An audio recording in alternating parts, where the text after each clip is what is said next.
Ram, Hare Hare, Hare Krishna, Krishna Krishna, Hare Hare. Hare Ram, Ram Ram, Hare Hare. Jaya Nitai Gaura Chandra, Nitai Gaura Chandra, Gaura Hare.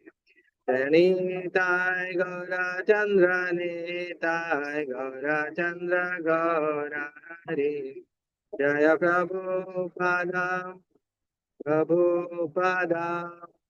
Prabhupada, Srila Prabhupada, Jaya Prabhupada, Prabhupada, Prabhupada, Srila Prabhupada, Nitai Gaura Haribo, Haribo, Haribo, Haribo, Nitai Gaura Haribo, Haribo.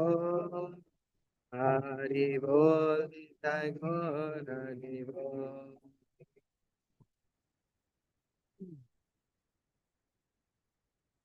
Hare Krishna. So we will say the pranam mantras together. Nama Om Vishnu Padaya Krishna Pristhaya Bhutale Srimate Bhakti Vedanta Swamin Iti Namine. Namaste Saraswati Deve Gauravani Pracharine Nirvishesha Shunyavadi Pashatya Desa Tarine. जय श्री कृष्ण चैतन्य प्रभु नित्यानंद श्री अद्वैत गदाधार श्रीवासादि गौर भक्त वृंद हरे Krishna Krishna Krishna Hare Hare Hare Ram Ram Ram Hare Hare. Hare Krishna. So welcome everyone to this Sunday program. So I went on a long trip. Now I'm back from a trip, and even when I was on that trip, I was just constantly thinking of Nitai Gaur Chandra and the devotees.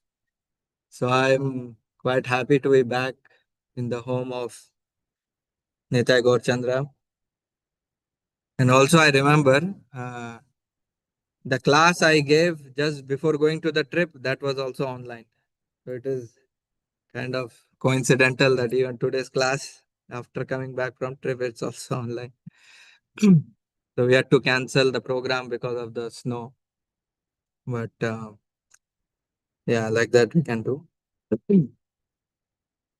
So today's class, we'll be continuing on hearing the pastimes of Srila Prabhupada from Prabhupada Lilamrita.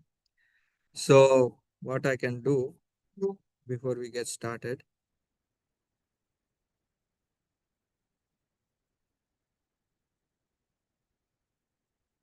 Is there a text? Oh, yeah, okay. So we'll continue from the Prabhupada Lilamrita. And before we start today's class, I'll give a recap of what we did in the last class. So some of the people who are joining first time, so Srila Prabhupada is the Founder-Ācārya of ISKCON. And Prabhupada Lilamrita is basically the biography of Srila Prabhupada. So Prabhupada, he put forward such a huge movement. When Prabhupada was on this planet, in a span of just 11 years, Prabhupada opened 108 temples. Between 1966 or 1965 to 1977, when he left the body in Vrindavan, he opened 108 temples. Now that 108 temples have grown to more than 800 temples in the span of another 50 years by his disciples. So that's why, since we owe so much to Prabhupada, we owe all the transcendental books. He wrote the commentary on Bhagavad Gita, commentary on Bhagavatam, Chaitanya Charitamrita, and many books. He wrote over 80 books. Since we owe so much to our founder Acharya, not only the books, he taught us how to do deity worship, how to run a temple, how to have Vaishnav behavior, and ultimately how to get love of God. So that's why we owe so much to Prabhupada. So time to time, we try to remember Prabhupada. And the best way to remember it is by his biography, where we have captured how when he was born in 1896 and he left the planet 1977, how he spent his time. So today's class is a continuation. Today is the fourth class I'm giving in this series. So the last class, which was online, I covered the period between 1933 and 1937. This was the period we covered in the last class. So just giving a quick recap of that period between 1933 and 1937, we heard how Srila Prabhupada, back then his name was Abhay Charan met his spiritual master. His spiritual master was Bhakti Siddhanta Saraswati Maharaj. Abhay Charan met him for the first time in 1922. And when Abhay met him, we heard how in the first meeting itself, he was so impressed by Bhakti Siddhanta Maharaj. And in the first meeting itself, he had given his life. Like, in his heart, he had already made up his mind that he would choose him as the spiritual master. It was a very turning point in Srila Prabhupada's life, Abhay Charan's life. So 1922 is when he meets. And then ultimately, 11 years later, in 1933, in Allahabad, in Prayagraj, Abhay Charan takes initiation from Bhaktisiddhanta Maharaj. And that time his name, the initiated name becomes Abhay Charanaravind Das. So Bhaktisiddhanta Maharaj practically keeps his name the same. From Abhay Charan, it becomes Abhay Charanaravind Das. And then we heard in last class how, after taking initiation, Abhay Charan displayed the qualities of an exemplary disciple. So we heard how every time he would meet Bhaktisiddhanta Maharaj, the first question he would ask, Maharaj, how can I serve you? Guru Maharaj, how can I serve you? That is the mood of a disciple. Mood of a disciple is once we take initiation, we actually give our life to our Guru. Because through Guru only we can get Krishna. So that's why we are so indebted to our Guru. So that quality, Srila Prabhupada also displayed, Abhay Charan displayed. Then later on, we learned how Srila Prabhupada kept trying his best to set up a business. Because, in his mind, Srila Prabhupada's idea was, if I can do a good business, I can earn a lot of money. And with this money, I can serve my Guru Maharaj.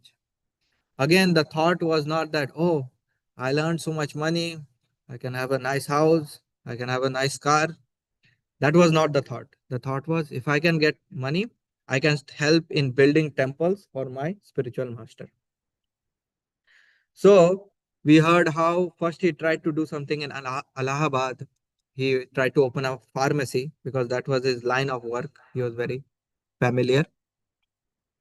But, we heard how that endeavor also was not successful because of a lot of issues. So then he thought, okay, from Allahabad, because first he was in Kolkata. Kolkata, it didn't succeed. So he went to Allahabad. Allahabad, it didn't work out. Then he went to Bombay, we heard.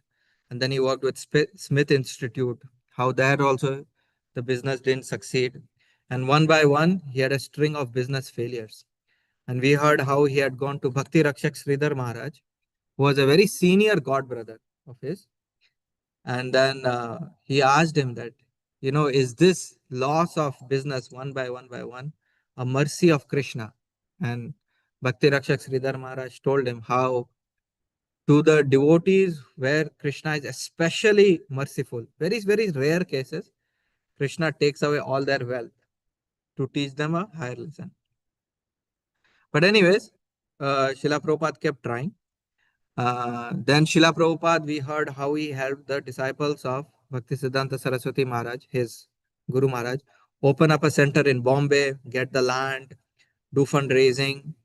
Then we heard the very, very sweet poem Srila Prabhupada, Abhay Charan wrote for his Guru Maharaj on his 62nd Vyas Puja in English.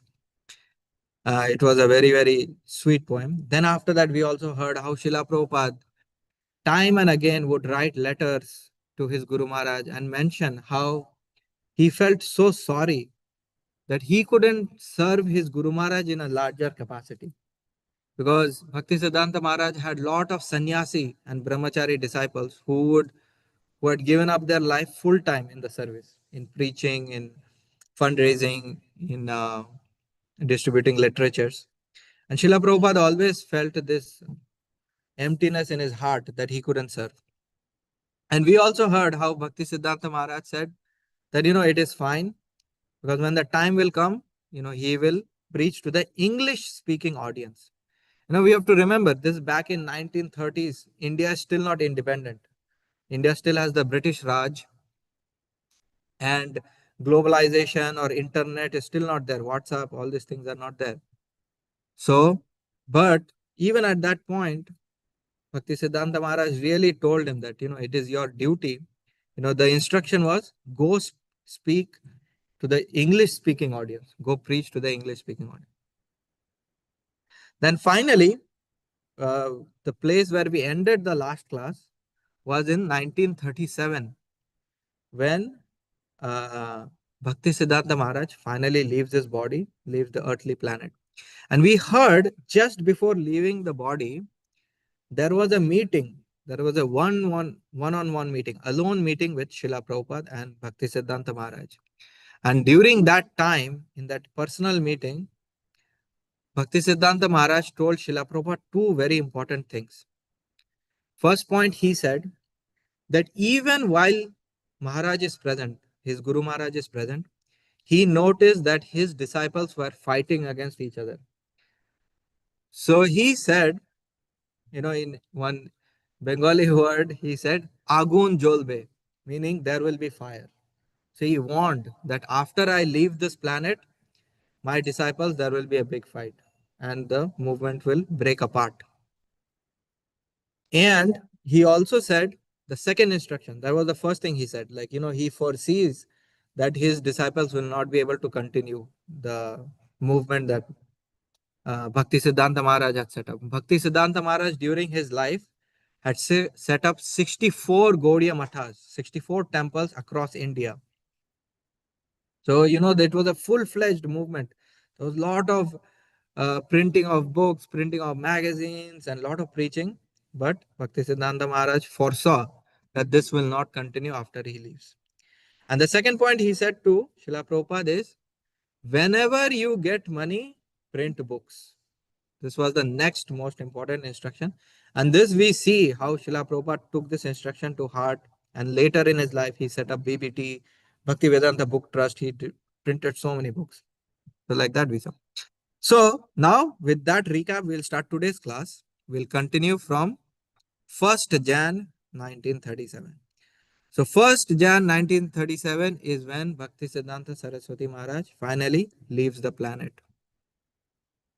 And then when he leaves the planet, Srila Prabhupada is so heartbroken because the two most important persons in his life have now left the world. The two most important persons were his father, Gaur Mohan De, and his spiritual father, Bhaktisiddhanta Saraswati Maharaj. So in one sense, he felt alone. But in another sense, we also know, later Srila Prabhupada will say, that I never felt alone because I always felt my Guru Maharaj's presence with me. Even when he came to US all alone, with barely any money, any contacts, when people used to ask him, oh, how are you feeling? He said, oh, I never feel alone because I always feel the presence of my Guru Maharaj. So, after Bhaktisiddhanta Maharaj leaves the planet, as Bhaktisiddhanta Maharaj had predicted, his movement split into two groups. The two groups, they fought against each other. And who are these two groups? One group was groups of the preacher, and another group was the group of the managers. And both accused each other. Preachers used to accuse the manager that, oh, what these managers? These are useless. We are the real devotees. We go out, we work so hard, we bring in new devotees. We are the one who preaches. We are the one who expands the movement. And similarly, the managers used to accuse the preachers that, oh, preacher, what is a preacher? It's the manager who keeps the movement together. We make sure the funds are allocated. We make sure the temples are running. We make sure the devotees are fed properly. We are the main devotees. So like that, just these arguments took place and the movement started splitting. And it split so much that, they took the case to the Supreme Court of India.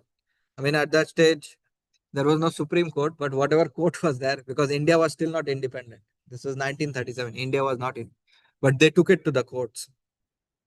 So one group was led by one disciple of Bhaktisiddhanta Maharaj called Bhakti Vasudev Maharaj, and another one was led by Kunja Bihari Prabhu. So these were the two main groups. So as it would happen that in the courts, Bhakti Vasudev Maharaj would win the case. Bhakti Vasudev Maharaj was the group with all the preachers. And Kunja Bihari Prabhu was the group with the managers who are actually holding the assets, the temples were under their name. But as it so happened, Bhakti Vasudev Maharaj would win the court case. However, after winning the court case, although he was a sannyasi, he has a fall down. He falls down from the path of sannyas. So because of that, again, people lose complete faith and there was even more divisions. And as Bhaktisiddhanta Maharaj had predicted, it got divided into many, many small groups. And then there was no unity to keep the movement going forward. So it was a very sad, story in the life of Srila Prabhupada. So, and interestingly, actually, before we get to the next part of the history, this event, Bhaktisiddhanta Maharaj leaving the body, then the divisions coming up in the Gaudiya Mathas in the movement of Bhakti, this left a very, very deep impression in the heart of Srila Prabhupada. And Srila Prabhupada really learned from this incident. That's why when Srila Prabhupada later in his life opens ISKCON, and when ISKCON starts growing, and then he formulates the GBC, the Governing Body Commission, when all of this happens, even Srila Prabhupada foresaw that after he leaves his body, similarly, there will be problems. So that time, one of his dying instructions, one of the last instructions before he left his body, Srila Prabhupada told his disciples, which his disciples took very deep into their heart. What was the last instruction? Your love for me will be shown by how you cooperate. And this is the heartbeat of ISKCON. In ISKCON, after Srila Prabhupada left in 1977 in Vrindavan, there were so many problems. There were outside external problems. There was internal problems. There was a lot of divisions. There was a lot of fights. ISKCON West, ISKCON East. There was the zonal Acharya. So many things happened. But throughout all of these issues, the most senior disciples of Srila Prabhupada always kept this one thought in mind. Your love for me will be shown by how you cooperate. So regardless of whatever differences, fights, challenges came, they always stayed together as a unit. Unlike what happened to the disciples of Bhaktisiddhanta Maharaj. So Srila Prabhupada knew this and he said this. So that's why even in our lives, something we can learn from this, especially as we are all members of ISKCON, is that, from time to time, there will be challenges. In time to time, there will be differences. Sometimes one preacher wants to preach one way, another preacher wants to preach a little different way. Or sometimes preachers and managers, they'll have little differences. But at the heart of it, we should always remember what Srila Prabhupada has taught us. Srila Prabhupada has told, your love for me will be shown by how you cooperate. So even though we might have differences, even though we might have arguments, clashes, at the end of the day, we should all come together because we are part of one family. It's the family of Srila Prabhupada. So this is a very, very important lesson for all of us members of ISKCON. So like this, as the factions were happening, as the divisions were happening, Srila Prabhupada was very hurt because, he knew the mood of his Guru Maharaj. His Guru Maharaj's mood was how can we spread this movement? How can we take the message of Chaitanya Mahaprabhu all across the world? That was his goal, the message of Bhagavad Gita. And as this was falling apart, Srila Prabhupada was very hurt.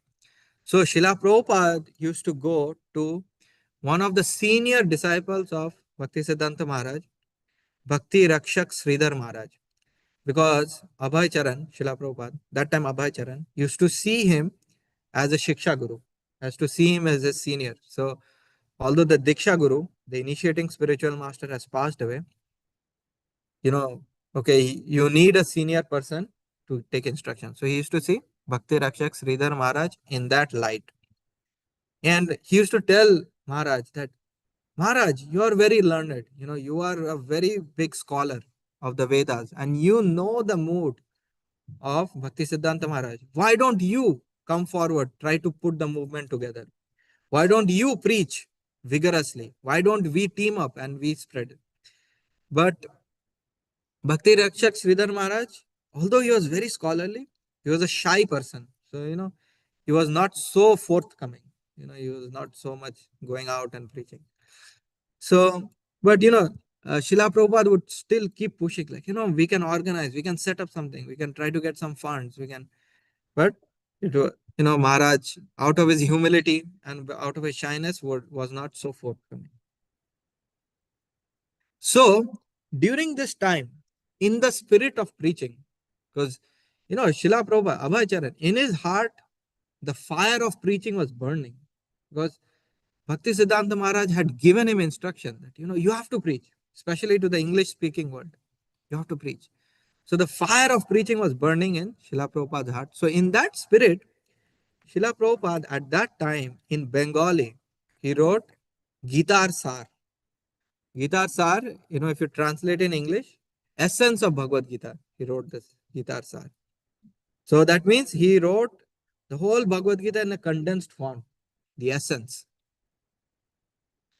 And when he published this Gita Sar, he also let other people know of his intention that today I'm just giving in this condensed form, but someday when I have the resources, when I have the time, I wish to write a full commentary on the Bhagavad Gita.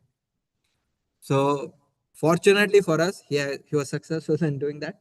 So that's why we have Bhagavad Gita as it is with us, which is a shining lamp of knowledge for us. So at that stage, with limited resources, with limited capacity, he wrote Gita Sar. And at that time, the reason why he had this desire to write a commentary on Bhagavad Gita was at that time, we are talking about 1937, there were more than 600 versions of Bhagavad Gita. 600. More than 600. Because people, they used to write from various perspectives. Somebody used to write from the perspective of Mayavad, impersonalism, somebody from Shunyavad, somebody from the perspective of yoga. And the thought was like, oh, let's just write something on the Bhagavad Gita, it'll sell, we'll get some royalty, we'll run the temple like that. Even though it might not be authoritative or in line with our acharyas, but people are like, yeah, let's just throw something. People will read anything these days. So that was going on. So Srila Prabhupada, Abhay Charan, he was very disappointed because he felt that the audience deserved an authentic translation and an authentic commentary on the Bhagavad Gita. So back then, just to give you a few examples, people used to write so many things. Like, for example, some people will write, according to Krishna, according to Lord Krishna, Bhakti Yoga is the topmost. But according to me, Karma Yoga is the topmost. So like this, who wants your opinion? We want to know what Krishna is saying. But, they'll say. Or there are some editions of Bhagavad Gita where they say, oh, the battle of Kurukshetra never happened. This battle is just an allegory. Kauravas are nothing but our desires. Pandavas are nothing but our five senses. And the Kauravas and Pandavas are fighting, meaning the senses are fighting with the desire. And Krishna is nothing but, our intelligence. So all these things they are writing. The battle of Kurukshetra actually happened. But they will make any theory. They'll write any theory. Then S. Radhakrishnan, the first president of India, even he had released his own commentary. He said, oh, it is not Krishna, but the unborn within Krishna who is speaking. Again, it's a very Mayavad philosophy. So many wrong interpretations were there. So many things were there. So Abhay Charan was upset about that how the masses in general are misled by the leaders of the society. And he said he felt that Indians and the world deserved a authentic translation and commentary on the Bhagavad Gita. So, even then the first, so after that, after writing Gitar Sar, Srila Prabhupada even wrote another piece of book called Gitar Gan, where he did a translation of Bhagavad Gita in a poetry form in Bengali, and he published this. And this one also got so much appreciation from his god brothers.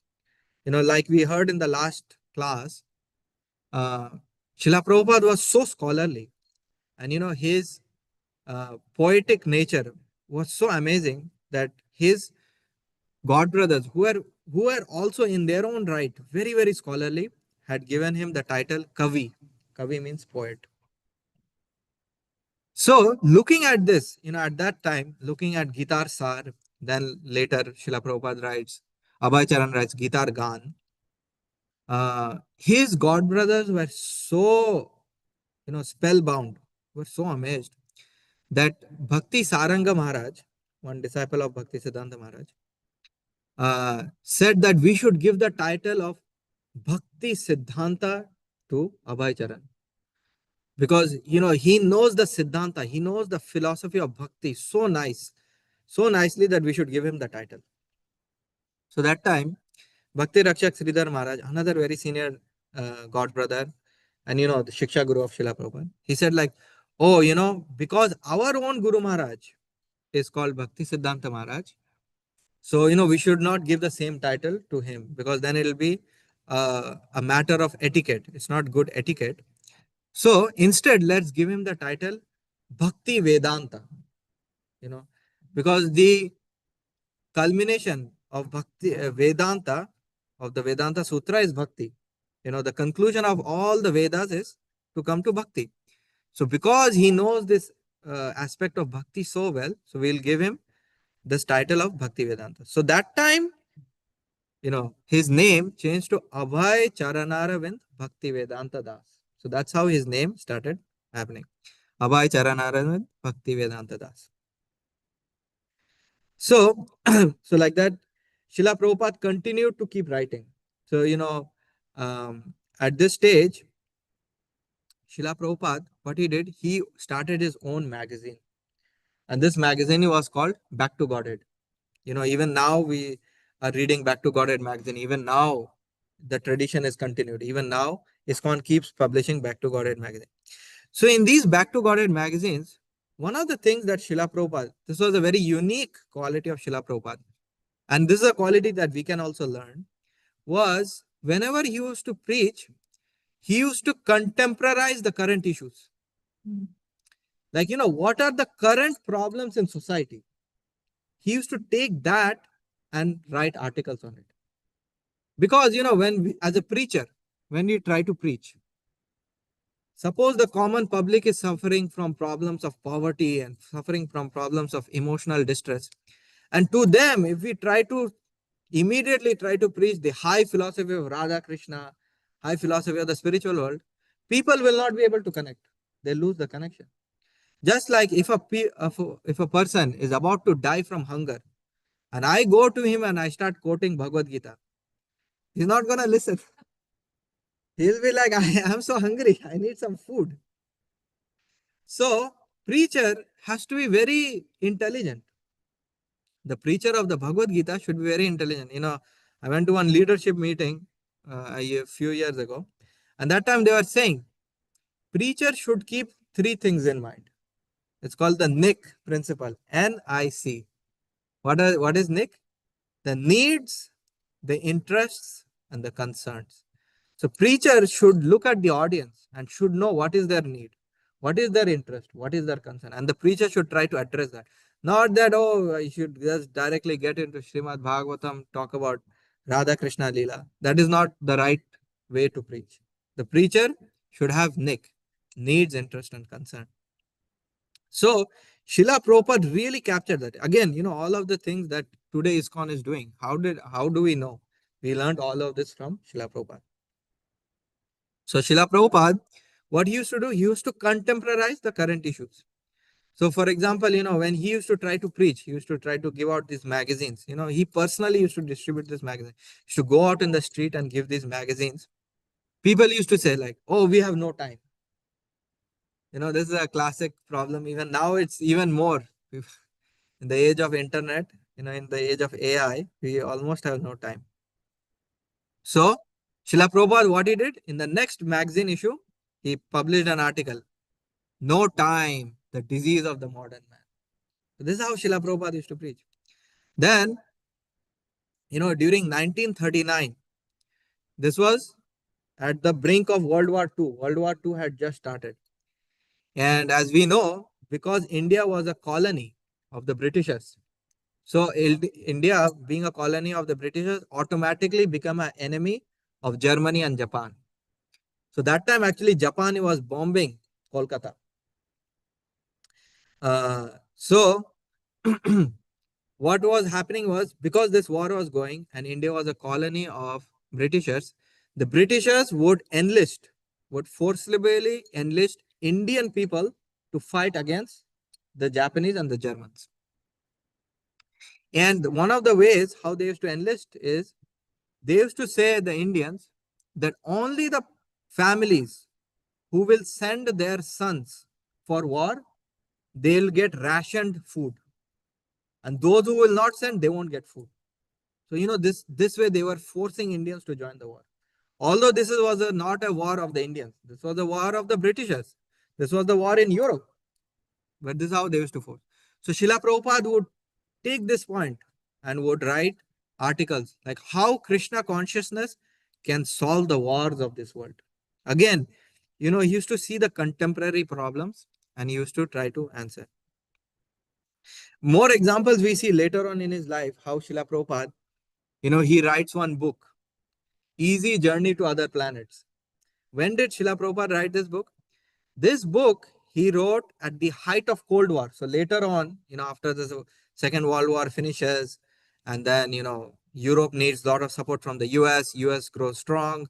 And at the same side, USSR, that time Soviet Union grows strong. That time, as we know, during the peak of the Cold War, there was a space race that was started between the Russians and the Americans. And that time we heard how the Russians had sent Sputnik into orbit. So when the space race was at its peak, that time Srila Prabhupada, again contemporizing the current issues, he wrote the book Easy Journey to Other Planets. When Kennedy, JFK, John F. Kennedy, when he made that famous speech that we will send a man to the moon, that time Srila Prabhupada comes back and write Easy Journey to Other Planets. Even in Isopanishad, when we read in the very first verse of Isopanishad, Srila Prabhupada writes how capitalism and socialism and capitalism and communism, back then it was the Cold War, US is the heart of capitalism and Soviet Union is the heart of communism. How he wrote, like, capitalism and communism both will not solve our problems. So again, Srila Prabhupada, he was such an amazing preacher that he will take the current issues and he'll write many, many points. And how, through the light of Bhagavad Gita, how we can solve economic issues, political issues, wars, like that. So we can learn from Srila Prabhupada. Again, as I said, everything that we know today is from Srila Prabhupada only. So like that, as time passes, so during World War II, as India got forcibly, to join the Axis or the Allies versus the Axis, forcibly join the British side, paper started to get rationed. Because again, paper, now the Britishers want to use paper for their own documentation of the war, and also to publish news about the war. How is the war going? We need more support. We need this and that. And to also keep on pushing their propaganda. So paper started to get rationed. So when paper is not being released, how is Srila Prabhupada going to publish his magazine? So Srila Prabhupada, again, another thing we can learn from Srila Prabhupada's life is, doesn't matter whatever challenges came, doesn't matter whatever obstacles came, Srila Prabhupada was never disappointed. This is one very amazing quality we can learn. Whoever reads Prabhupada Lilamrita will not face depression in his life because he can get so much inspiration. The person in front of so many big odds can overcome that.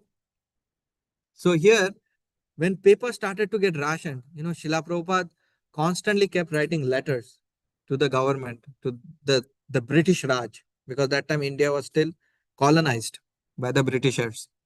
He kept writing that, please release paper because this knowledge is very important, very important. So finally, at some points, few papers were released. So in the next magazine of Back to Godhead, Srila Prabhupada writes one article, My sincere thanks to the government. So like that we can see. So, so on this note, I'll also say, because, now the Back to Godhead is still continuing. And, this was something that was started by Srila Prabhupada.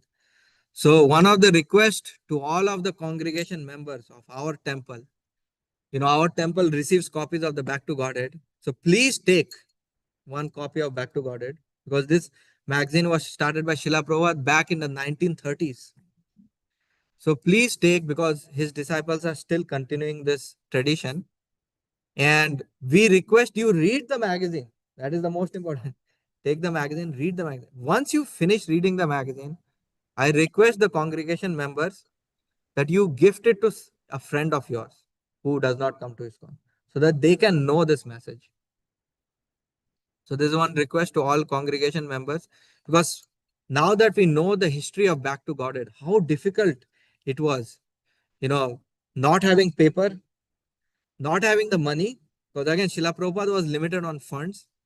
And also, Srila Prabhupada was trying so hard. He was going door to door. He was going on the streets to distribute this Back to Godhead. So this is my request to all congregation members, that we get monthly subscription. Mataji, it's monthly, right? We get monthly magazine every 2 months, bi-monthly. Yeah. So we get a bi-monthly issue of the magazine. So we have it at our temple. So my request is everyone, every 2 months, take the latest issue and please read it and then give it to your friends. Okay, so continuing. So as I said, at the peak of the World War II, the Japanese, as because India is a colony of British, so automatically that makes India as the enemy of Japan and Germany and Italy. So the Japanese, they were bombing Calcutta. And as we know, Srila Prabhupada was that time residing in Calcutta. So when the bombing was going on, there was a complete blackout. Maybe you have heard in recently when that Operation Sindoor happened, that attack with Pakistan and India, there was a blackout in the Delhi and Rajasthan, Gujarat, that area along the border. So back then in 1939, when the Japanese bombing was happening, so there was a complete blackout in the Kolkata area. And everyone was told to leave the city. But Srila Prabhupada, since he had got an instruction that he should preach in Kolkata by his Guru Maharaj, he did not leave the city. He was there. And he was still trying to give out books. So that time one person asked him, Abhay, his name is also Abhay, fearless. Srila Prabhupada's name, Abhay, Abhay Charan, fearless. So that time somebody asked him, if somebody drops a bomb and you die, then what will you do? You have chosen to stay here. You have chosen, everyone has been told to leave. You have chosen to stay. If a bomb comes from the Japanese and you die, what will you do? Then he said, if a bomb drops, I'll see it as Krishna. There is one Prabhupada memory by Danavir Maharaj where he says this. Actually, Danavir Maharaj later wrote a book. I saw this book. The book title is If Attacked, I'll See It as Krishna. It's an inspiration from Srila Prabhupada. So Srila Prabhupada said that even if death comes, I'll see it as Krishna. Because in Bhagavad Gita, Krishna writes, Kalosmin Bharatarshava, the time I am destroyer of the world. So one form of Krishna is Kal. One form of Krishna is death. That's one form of Krishna. Although it's not the most pleasant form of Krishna. So that's why we should worship Krishna, so that we can see him in the pleasant form. Otherwise, he will come in the form of death. So during this time, people would also criticize Abhay. He says, what are you doing? look, in India, there is so much poverty. That time, 1930s, 1940s, when the Britishers left, that time India was in extreme poverty because Britishers had practically robbed all the wealth out of India, practically robbed. I was listening to one news. They said that Britishers robbed something like $60 trillion of today's currency out of India. So Britishers had practically robbed India. So India, there was so much poverty. So people would criticize Abhay. That why are you wasting time on this? Why are you wasting time on Bhagavad Gita? This is the time to do social work. You should help other people. You should figure out how to get them blankets. You should figure out, how to feed the needy. Why are you wasting time on Bhagavad Gita? What is this? So here, Srila Prabhupada used to say, and this is a very important point for us as well, that social work without spirituality eventually loses its momentum. We can see many other organizations where the founder founded the organizations on social work. But then what happens? After some time, when the founder leaves, that movement collapses. As opposed to ISKCON, we can see because spirituality is our backbone, we do much more social work than many other groups. Just in terms of statistics, the Food for Life program that was started by ISKCON so far has distributed more than 2 billion free plates of prasadam. And this is just what we kept count. There are many plates of prasadam we don't even keep count. But Food for Life, when war was happening, even in Ukraine, when war was happening, we know how devotees gave up their life distributing food in the war-torn zones. We have also heard stories of Ladini Mataji, who was distributing prasadam in Africa, in Liberia, and over there also she lost her life. So we have many, many stories where ISKCON has done so much social work. But this social work must be driven by spirituality. Otherwise, what we see, when social work that is not driven by spirituality, it loses its momentum. And this is written in the Shastras as well. So that's why that was the point which Srila Prabhupada was emphasizing, that yes, social work is important, helping people is important. But how can we inspire the masses to help people? The only way to do that is through spirituality, is through the message of Bhagavad Gita. Because when a person completely understands, fully understands the message of Krishna, then automatically the person becomes compassionate. Automatically the person tries to donate. We see so many times. So this was the point which Srila Prabhupada was trying to drive home, that yeah, social work is important, but it has to be backed by spirituality. Haji, how long when we want to 25, 30? Okay. So yeah, good thing I have a lot of content. So like that. So another thing was the tagline of BTG, Back to Godhead. The tagline was a very nice tagline. Srila Prabhupada set up the tagline: Godhead is light, nescience is darkness. Where there is Godhead, there is no nescience. So this is actually a verse from the Chaitanya Charitamrita. That Krishna Surya Sama Maya Hai Andakar Jaha Krishna Taha Nahi Maya Radhikar. That means where there is Krishna, there cannot be Maya. So Prabhupada is saying where Krishna is present, all inauspiciousness will be gone away. So from this again, Prabhupada is trying to drive home the point. Yes, in India there is a lot of problems, especially in 1930s. Today's India is so much better. Today's India is the fourth largest economy, going to be the third largest soon. That time India didn't have anything. India practically had nothing. But what Prabhupada was saying, if Krishna is present, then all the problems will automatically, naturally will go away. This one we can also know 5,000 years ago when Krishna appeared. So just to make a correlation, 5,000 years ago when Krishna appeared, that time the earth was ruled by many asuras. Kamsa, Bakasur, Agasur, all these asuras were in power. Very similar to today's time. Today's time also most leaders are not that great. So, 5,000 years ago, the Asuras who had captured many strategic places on this earth. And the earth was very miserable. Bhumi Devi was so miserable that Bhumi Devi went to Brahma to pray that, oh, what will happen? But we heard, when we read Krishna book, when we read the Srimad Bhagavatam, we hear when Krishna had just appeared on the planet, it was so auspicious. Automatically, when Krishna was appearing, the sun, the moon took up a very favorable place. The nakshatras and the planets and the stars, they aligned and they were very, very auspicious. And then, the cows were overflowing with milk. Then we heard how the ocean would naturally give pearls. You have to go in the ocean and get. Ocean was naturally giving pearls. And how the mountains were naturally giving all the minerals and all the precious gems like ruby, sapphire, diamond, like that. Without digging. Nowadays to get anything, what we have to do? We have to dig.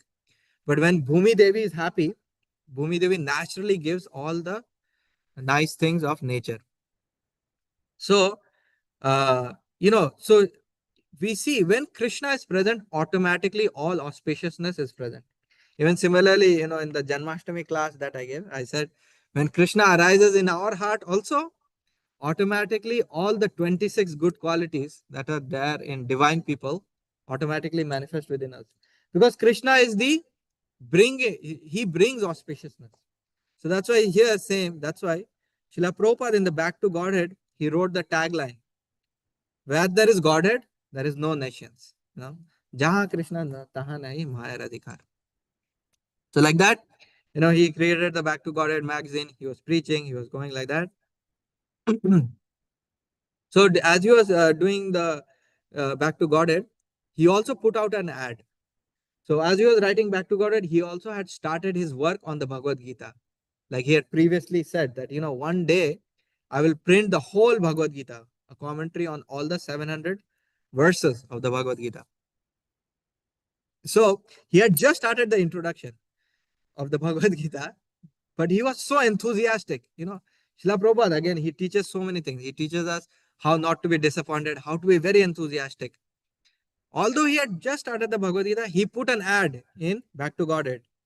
He put an ad that very soon Bhagavad Gita will be released.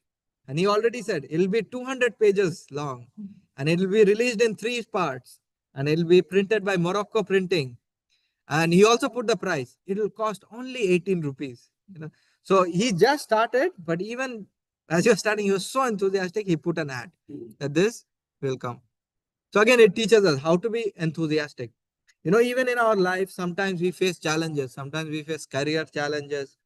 Sometimes we face legal challenges, immigration challenges, financial challenges, then relationship challenges. But from Srila Prabhupada, we can learn how to navigate this thing. We should never lose hope.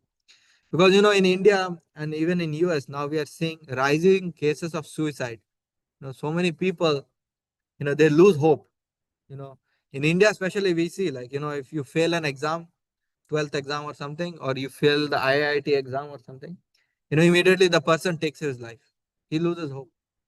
But from Srila Prabhupada, we see how in the face of greatest adversity, we have to think back then, India was colonized, India didn't have anything. And in that environment, how Srila Prabhupada was preaching. So, Bhakti Siddhanta Maharaj teaches us, and this is the spirit again carried by Srila Prabhupada. He says, even if one were to face countless insults, countless allegations, countless difficulties, one should not give up works in Krishna consciousness. So, when I was hearing this was especially inspirational for me because, when we go out and try to preach, when we try to make devotees, there are so many problems, so many. There are external problems, internal problems, problems with the building, Just today morning, the sink was not working. Somehow we had to navigate that and cook the bhoga for the Lord. So many problems are there when we try to preach. But Bhakti Siddhanta Maharaj said, even if one were to face countless insults, countless allegations, countless difficulties, one should not give up works in Krishna. I remember it was Rath Yatra 2023. Anuttama Prabhu, no, 2024. It was 2024. Anuttama Prabhu, our GBC, at the end of Rath Yatra, he came up to me. He said, like, wow, like, this Rath Yatra is amazing. Such a great job. You guys put on a very great Rath Yatra in Harrisburg city, in City Island, he was saying. Then I said like, yeah, bro, it was okay. But I'm very disappointed. He said, why are you disappointed? Like, oh, bro, it was a great Rath Yatra, but you don't know behind the scene, there were so many problems, so many struggles. And I was so disappointed. I was so heartbroken. Then Prabhu said, have you read the Lilamrit? I said, yes, Prabhu, I read it once. He said, oh, just once? He said, every time I read the Lilamrit, I finish it. Again, I start from the beginning. Again, I read it. Again, I start. He said, the Lilamrit, Prabhupada's life gives me so much inspiration. He said, look at you. You have so much resources. You have a nice temple president. You have some funds. You have some devotees. You can do something. Srila Prabhupada, what did he have? You tell me what he had. I said, yeah, he didn't have anything. So like that, Anuttama Prabhu was trying to. So I just remembered this point. So, as Srila Prabhupada was facing so many problems, he even wrote in one article that there is no scarcity of paper. Because he was struggling so much with paper, so much struggle. He said there is no scarcity of paper. There is only scarcity of Krishna consciousness. So similarly, we can also think, there is no scarcity of money. There is scarcity of Krishna. There is no scarcity. The real problem is people are lacking Krishna consciousness. So although as we are hearing, Srila Prabhupada faced so much challenges with paper, faced so much challenges with, people not buying or anything like that. Even with all of this, there was still a section of people who really appreciated the work that Srila Prabhupada was doing. Even we hear Rajendra Prasad, even he wrote that how even Lal Bahadur Shastri, we have pictures where of Srila Prabhupada with Lal Bahadur Shastri, where these great people, the great people of India, they were still appreciating. There were section of people, the intellectuals of India, they were appreciating that, oh, this person is actually trying to revive the original wealth of India. The wealth of India is not, when Britishers came, they thought the wealth of India was in the gold, in the spices. But the true wealth of India, they did not see. The true wealth of India is the knowledge of the Sanatan Dharma of Bhagavad Gita. So there were sections of people who were actually respecting what Srila Prabhupada was doing, like Rajendra Prasad, Lal Bahadur Shastri, like that. So like that, so he used to even get letters from them, like, they were appreciating. So that would give him some more enthusiasm. So then what happens? One night in Srila Prabhupada's dream, Bhakti Siddhanta Maharaj comes and his Guru Maharaj. And his Guru Maharaj says, he orders him to take sannyas. Sannyas means to renounce everything. It's like a social suicide. You have given up everything, you give up everything and you start preach. So Bhakti Siddhanta Maharaj comes and says to Abhay Charan that, it is my instruction that you give up your material possessions, you take sannyas, you give up your business and fully commit. So, Srila Prabhupada wakes up at night and Srila Prabhupada really starts to think, why did my Guru Maharaj order this? So, before I talk about what Srila Prabhupada's reaction was to the dream, here one point we have to understand about spiritual dreams, because we all dream. Sometimes we get dreams. Sometimes we dream we become very rich. Then we wake up and we realize we are not rich. Like that. So, yeah, one point we have to realize with spiritual dreams is that in spiritual life, dream is also reality. In material life, reality is also a dream. This is a very important point to realize. In the spiritual life, dream is also reality. Sometimes I've heard from senior disciples, senior devotees, that in their dream, their Guru Maharaj also came. Sometimes I hear. These are very, very rare occasions, but when it happens, it's a very special thing. It's not like every other day. Because, spiritual master, when a spiritual teacher comes in a dream, it's a very, very special thing. One one senior devotee was telling me this. When their spiritual master was passing away, that senior devotee had gone to the spiritual master and they were weeping. They were so sad, like, what we'll do without you. We are like orphans without you. You're our spiritual father. So that time the spiritual master said, when I leave, when you will call for me, I'll come in your dream. That's the instruction they gave. That when you leave, when you call for me, sincerely, I'll come in your dream. So that's why we have to understand in spiritual life, dream is also reality. And in material life, reality is also dream. Because we might think, like for example, we might look at our bank balance and like, oh, I have this many $1,000. But in the next minute it can go away. Some crisis will come and it's lost. Or we might have a great house and a wildfire will come, the house is gone. Just the other day, Mataji, just a friend, our neighbor, his car got fire and the whole car was gone. We were there. Right next door here. Yeah. Right next door. Yeah. Just just like 1 month ago. And Mataji, I think that time only you drove in, right? All the fire marshals had come and like this full street was blocked, everything like that. Yeah. So that's why in material life, reality is also a dream because next second we can lose. That neighbor must have been thinking, oh, this car will give me service for the next 10 years. It's a very nice car. But the car was gone. So in material life, reality is also a dream. But in spiritual life, dream is also a reality. So when Bhakti Siddhanta Maharaj came in his dream, Abhay Charan knew, like, this is not something ordinary. It's very, very special. But he started to think, why did Maharaj give me this advice? Because in his mind, his thought was, as we know, when Srila Prabhupada was born, his astrologer had predicted that in the future you will be the richest man in India. This prediction happened. In 1896, when Srila Prabhupada was born, the astrologer had predicted he would be the richest man in India. So Srila Prabhupada in his mind, he thought, okay, maybe like I need to do more business. And from this business will come a lot of money. And this from lot of money, I'll become the richest man. And once I'm the richest man, I can open a lot of temples. And like this, I can preach. So he kept thinking like, okay, this is my thought. But here Bhakti Siddhanta Maharaj is saying to give up all money and take sannyas. So Srila Prabhupada really kept thinking like, how is this? This is very contradictory. So he kept thinking, but he did not take action because he was not fully convinced if this is actually what Maharaj wants.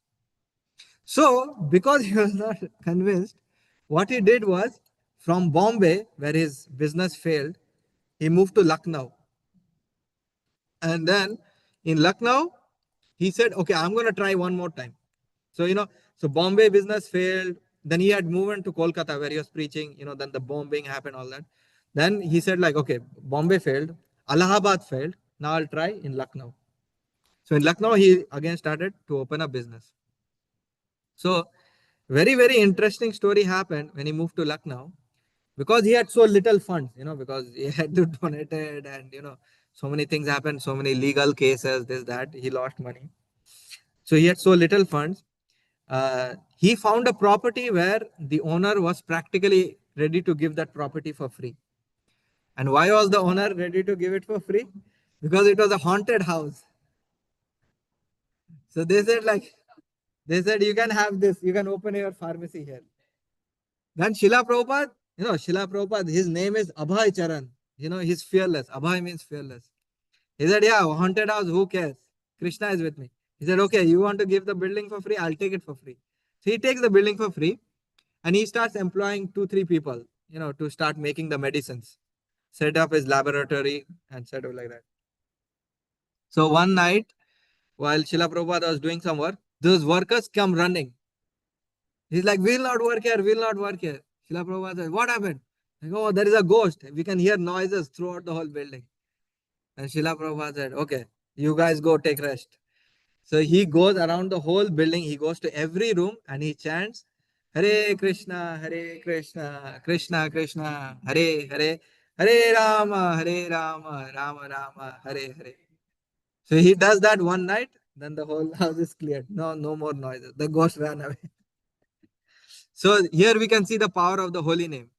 And again, like, where did Srila Prabhupada get this inspiration? From Bhakti Vinod Thakur. Bhakti Vinod Thakur's time also, there were ghosts, and by the power of the holy name, he drove away the ghosts. So again, here we can learn, even for our cases, because I was recently hearing the story of one Mataji. In this Mataji, in her dreams, ghosts used to come. Yeah. And then one devotee instructed, why don't you start chanting 16 rounds? Once she started chanting 16 rounds, in a few months, all the ghosts went away from the dreams. So chanting actually produces like a kavach, like an armor around us. And all negative forces, whatever it may be, nothing will attack us. So chanting is very, very powerful. That's why we say anybody and everybody, if you can't do anything, just chant. Chanting. If you can't do any other service, you can't, okay, maybe you don't have money, maybe you don't have, the capacity to serve at the temple, at least chant holy name. So like that. So, so like this now Srila Prabhupada, he opens up his business in Lucknow. And then what happens is, Srila Prabhupada, because of his previous failures at his business, right off the bat, he employs some government employees to make sure everything is done in a proper way. The record keeping, everything, the medicines, all these are made the right way. So, and they are made to standard, especially during this British Raj, everything should be perfect. So what ended up happening was, although Srila Prabhupada was getting a lot of sales, there was a lot of demand for his medicines. Because he knew this knowledge very well. Although a lot of people were buying his sales, but because his costs were so high, because he had a lot of employees he was following lots of rules and regulations, a lot of these standards, the cost of production was higher than the sales.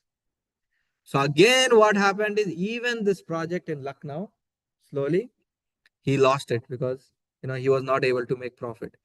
So first, Srila Prabhupada, it didn't work out in Kolkata when he worked for Dr. Kartik Chandra Bose.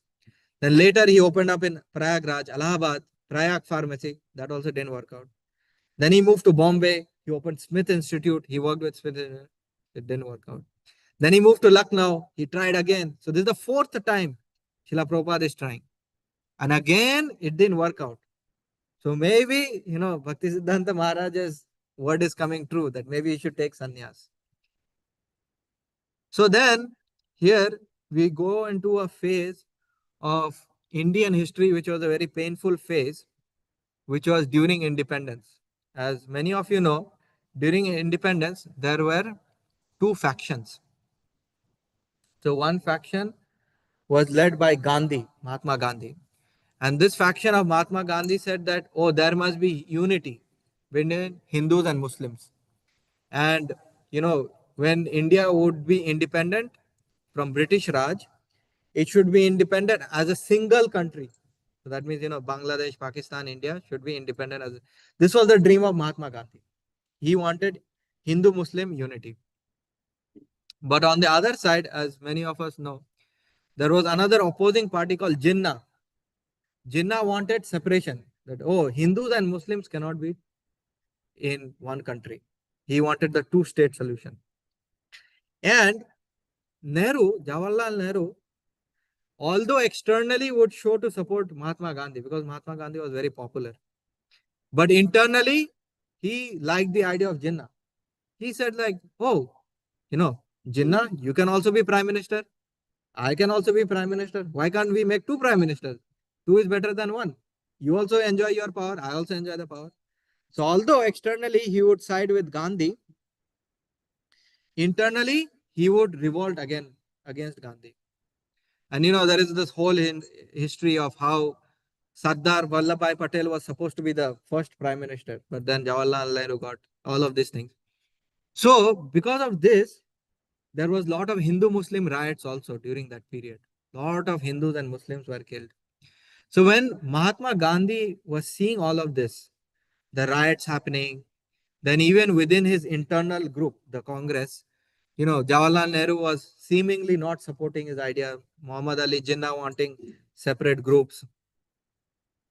So Gandhi during this period, actually, if you read Gandhi's biography, you will see he was a very, very unhappy person, especially during the independence period. This period should be the time Gandhi should have been happy, like, oh, we are getting independence. But Gandhi was very unhappy with seeing the state of the situation that was there. So, because in the beginning, when Gandhi was at his peak, that time was the fight for independence, Satyagraha and all this thing, independence movement. But now it became the fight for power. Who will get power? Who will get ownership? So, when all of these things are happening, you know, Abhay Charan being a very spiritual person, when you are a spiritual person, you get an extra perception. You can see beyond reality. You can just see beyond in front of your eyes. So Srila Prabhupada could see how Gandhi was being so unhappy and how this phase in his life will be a tragedy for Gandhi. So that time, in July 12th, 1947, Srila Prabhupada writes a letter to Mahatma Gandhi. And this letter, if you go to Vedabase, if you type in Google, this letter will come up. It's a very historic letter. And in this letter, Abhay Charan writes to Mahatma Gandhi. I'll read a few lines from that letter. I am your unknown friend, but I had to write to you at times and again, although you never cared to reply them. This is how he starts off the letter. Then later in the letter he writes, I tell you as a sincere friend that you must immediately retire from active politics if you do not desire to die an inglorious death. This will come to haunt Mahatma Gandhi later in his life. Then Srila Prabhupada writes, you shall have to meet with such inglorious deaths as Mussolini, Hitler, Tojos, Churchill, or Lloyd Georges met with. So again, he's foreseeing what is to come. Then finally, at the very bottom, he ends. I would only request. So the letter is a very long letter. I would very much urge everyone to read that letter. It's a very historic letter. So at the very end, Srila Prabhupada writes, I would only request you to retire from politics for at least a month only and let us have discussions on the Bhagavad Gita. I am sure thereby that you shall get a new light from the results of such discussions, not only for your benefit, but for the benefit of the world at large, as I know that you are sincere, honest, and moralist. So this was the letter Srila Prabhupada wrote July 12th, 1947. So, just for record, Mahatma Gandhi was shot dead in Jan 13, 1948. So that means, this is just like 7 months before Mahatma Gandhi's death. So that means Srila Prabhupada was foreseeing what was to come. Again, this was very, very powerful. I'll just tell one very side story. This is a very interesting story.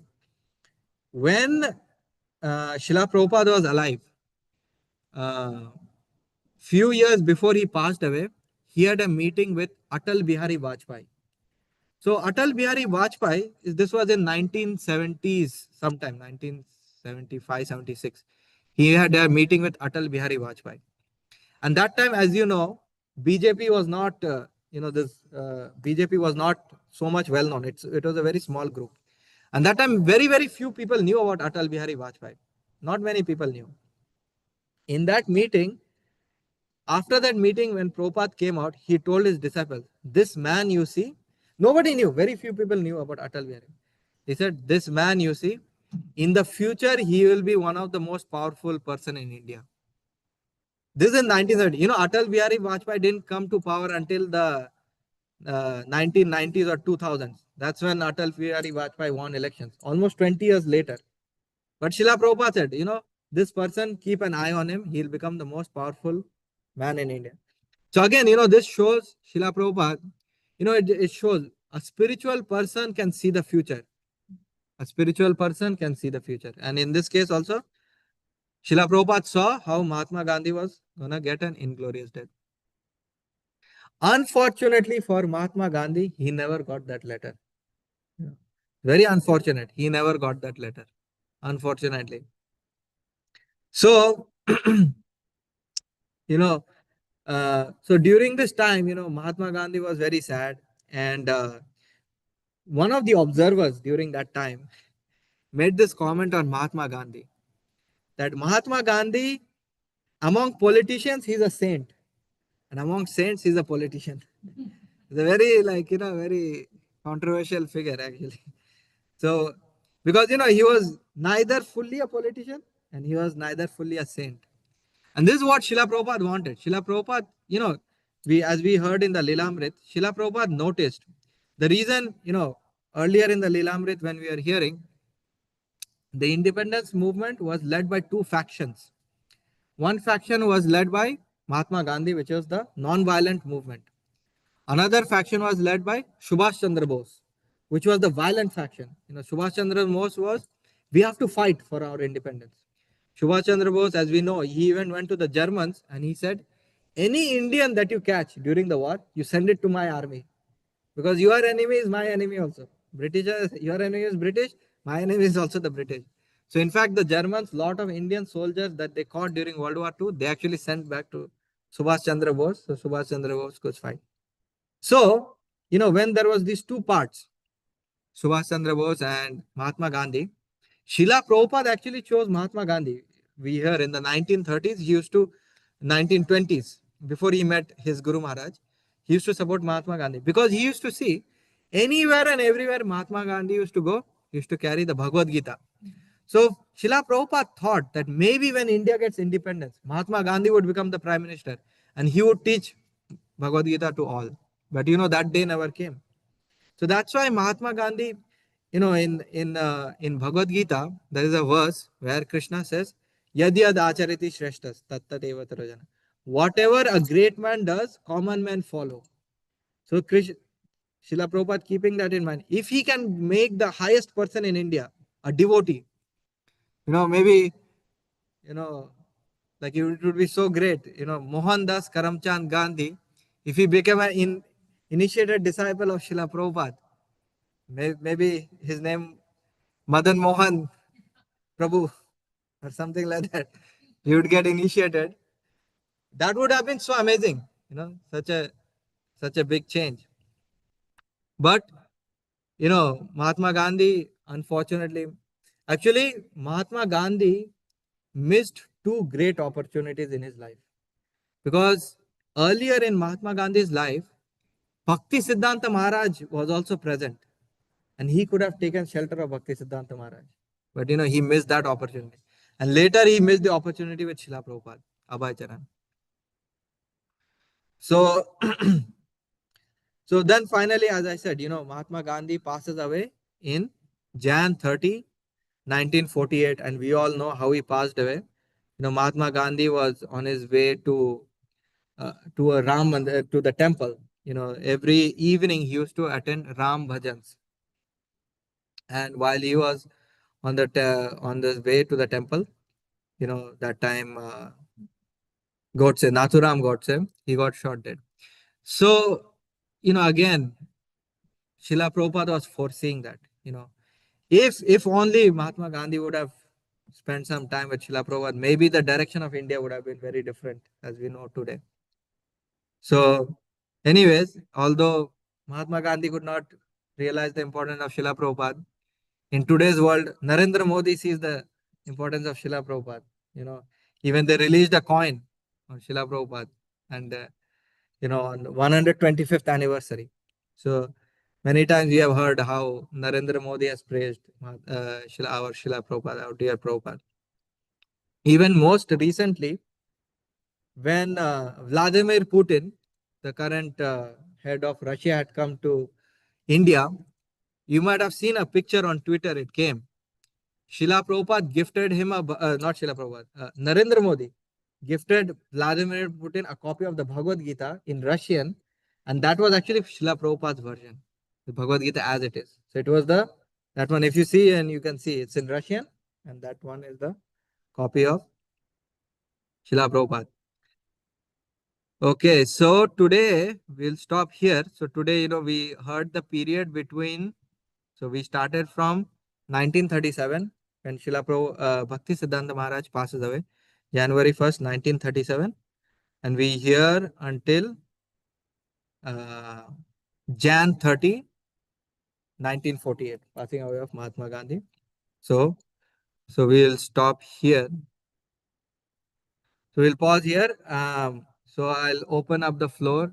Now we heard for almost 1 hour 15 minutes. So if any point that touched you, you could resonate with that point. Anything you found inspirational, any realization, any reflection from Prabhupada's life, let's open up the floor and let's share something that you liked.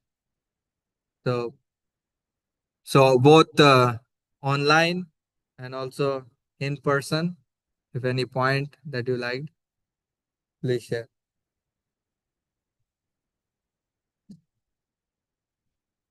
It was very nice. Yeah. Yeah. Like I'm seeing you first time. You are here first time? Okay. Okay. Okay. Okay. Okay. Yeah. So you know what ISKCON from before? Or... Yeah. Yeah. Okay. Nice. Nice. Nice. Yeah. So like today, what we covered is the person behind ISKCON. How ISKCON started. Srila Prabhupada. So, yeah. Yeah. Yeah. So any other sharings? Any other points? Any points that touched you? Anything? I could comment that politicians regarded Gandhi same regarded Gandhi as a politician. That was very Yeah. As a saint among politicians and politician among saints.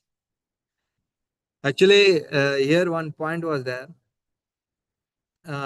When when Srila Prabhupada had written that letter to Mahatma Gandhi, he was urging Bhakti Rakshak Sridhar Maharaj, with the senior god brother and senior disciple of Bhakti Siddhanta Maharaj, that he should also write letters to Mahatma Gandhi and other politicians, and he should encourage them that why don't they take lessons from the Bhagavad Gita and Bhagavatam to be Raja Rishis. This is actually like a very important point. In the past, 5,000 years ago, especially, or even during the Rajput era in India, we see how the kings, be it recently Chandragupta Maurya, Prithviraj Chauhan, or previously Parikshit Maharaj, Dhruva Maharaj, these kings, they used to be called not Rajas, but Raja Rishis. So this is actually very crucial because you have to bring in the passionate nature of a Raja, and you have to bring in the goodness, the mode of goodness nature of a Rishi. So a Raja Rishi, when such a leader comes, you know, in India slowly we are seeing that. When a Raja Rishi comes and leads the country, then the country can actually go to greater heights. Because then, you know, so you need a passionate nature to make things happen. You have to make things happen. But you also need the mode of goodness, the nature of goodness to temper it, to make sure everything is going on sustainably.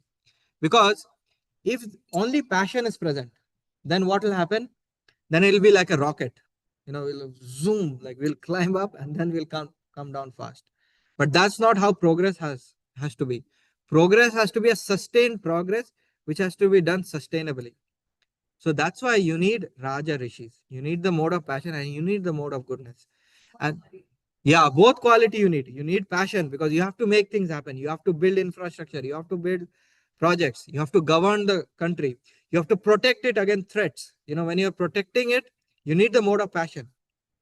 But at the same time, you need the mode of goodness. We can see in the, Lord Ram is the most classic example. We talk a lot about Ram Rajya because Lord Ram embodied both qualities. So that's why you need Raja Rishis. So, Prabhupada used to keep pushing because, when we look on our Shastras, in our books, Bhagavad Gita, Bhagavatam, there is no lack of examples. Yudhishthir Maharaj, Parikshit Maharaj, Lord Ram, Dhruva Maharaj, Prahlad Maharaj, so many examples are there. And we see how they led the society. So if we can lead the society like that, so yeah, Srila Prabhupada would keep pushing that, we need to influence the leaders of India to take up. Then, he used to even say, if Indian leaders would take up, the whole world would look at India as an example and they would follow that. So, unfortunately, that time it didn't happen, but maybe in the future it is meant to happen like that. So, any other point? Any other point? Yeah. So, Anusuya Mataji, what's the next program?